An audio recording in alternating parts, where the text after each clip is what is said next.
You are sitting on the couch. Your dog walks in, looks at you for exactly 1 second, and then, full weight, all of it, directly onto your chest. You can barely breathe. You can't reach the remote. Your coffee is getting cold. And somewhere in the back of your mind you're thinking, why does he always do this? You've Googled it. You got the usual answers: attention-seeking, dominance, boredom.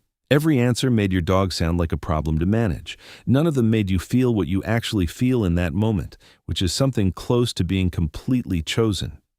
Here's why those answers were wrong, and here's what's actually happening when your dog climbs on top of you. Because the real reason, the one scientists discovered only recently, is so much more than any of those answers. And there's one thing in this list, the fourth, that your dog might be doing right now that most owners don't take seriously. Until it's too late.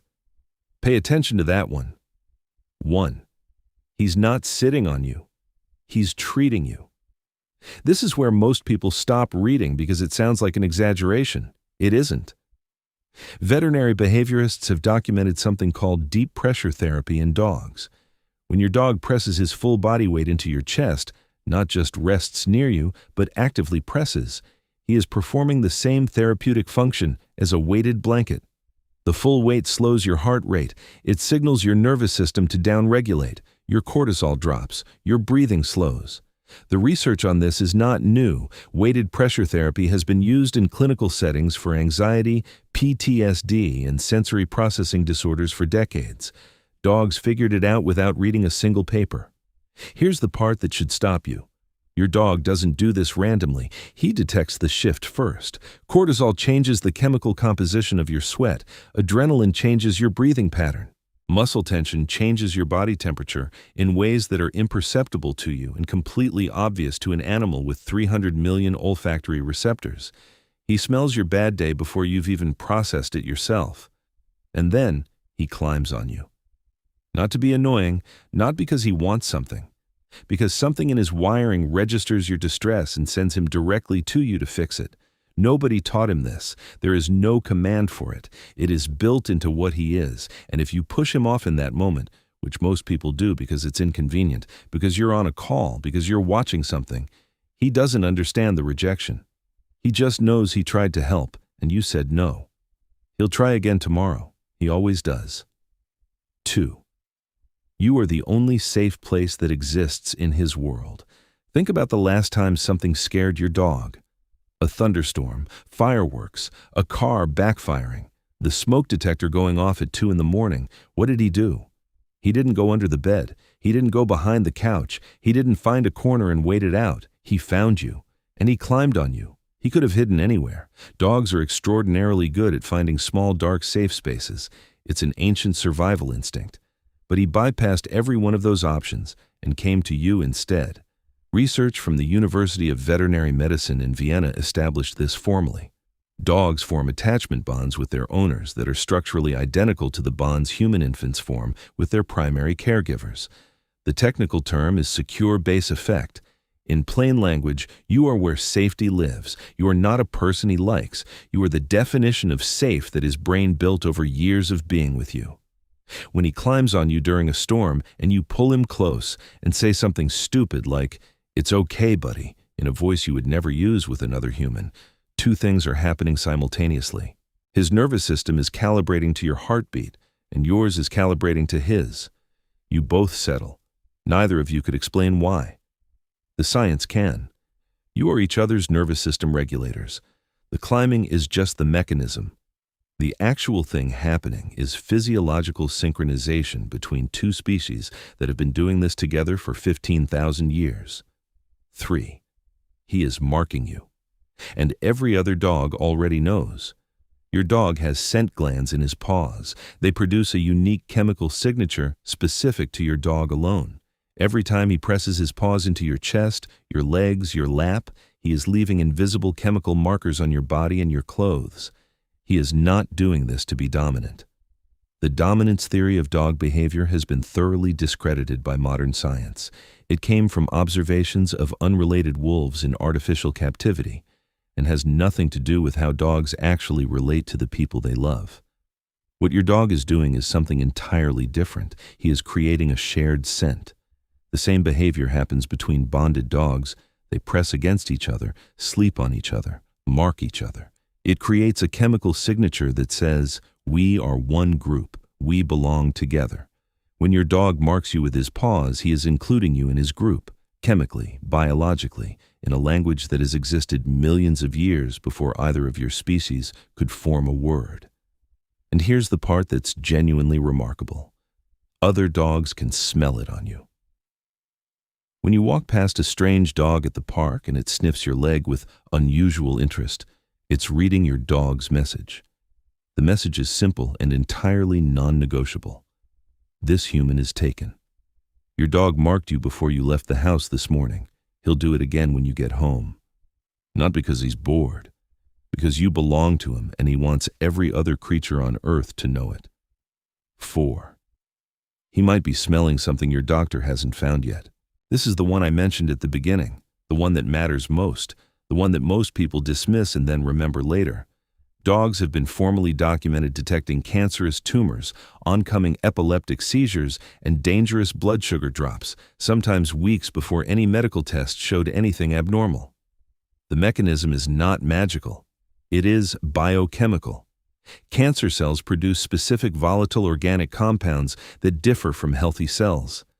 Seizures are preceded by subtle neurochemical changes hours before onset.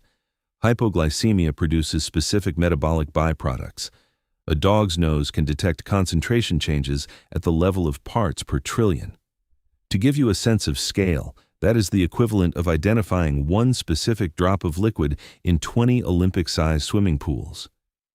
Your dog's nose is not similar to medical equipment. In certain contexts, it is more sensitive than any medical equipment that currently exists.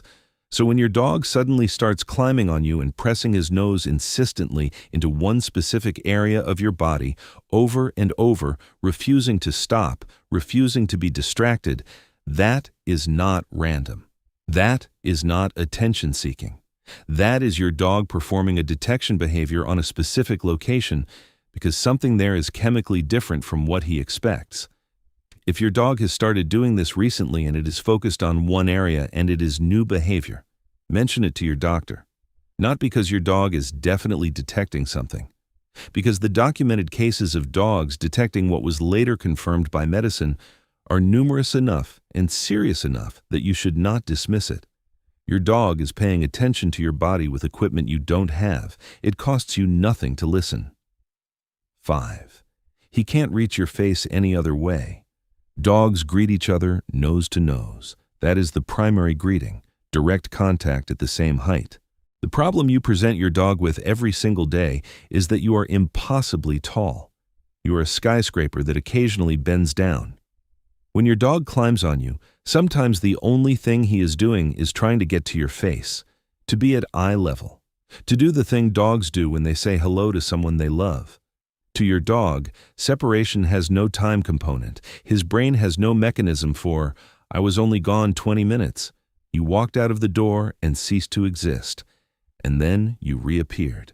Every single return, from the kitchen or from a 2-week trip, registers as the same magnitude of reunion. You came back. You are alive. He needs to verify this with his nose at your face, immediately. The climbing is not excessive. It is proportional to something most humans never receive from another human being.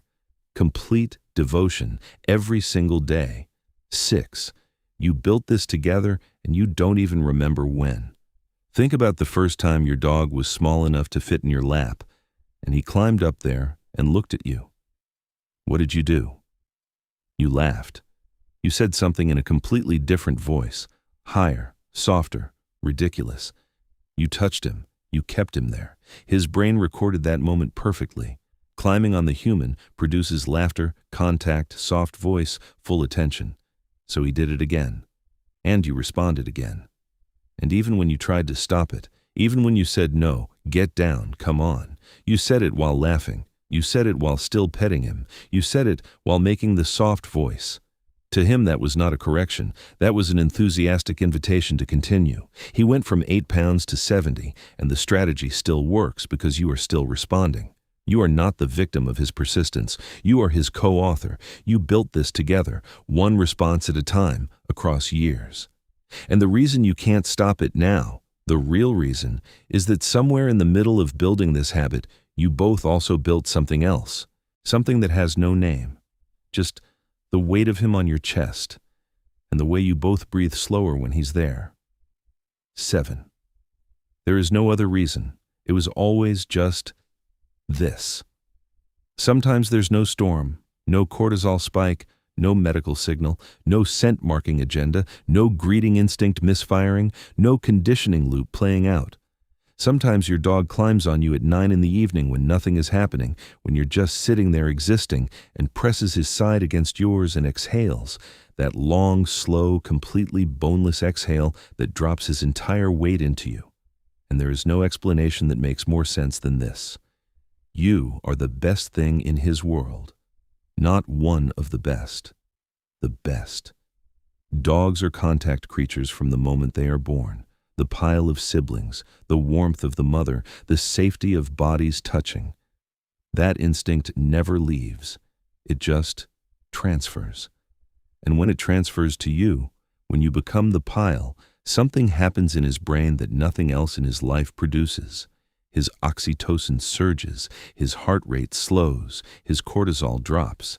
Every measure of well-being that science can take from a living animal, every single one improves when he is in contact with you.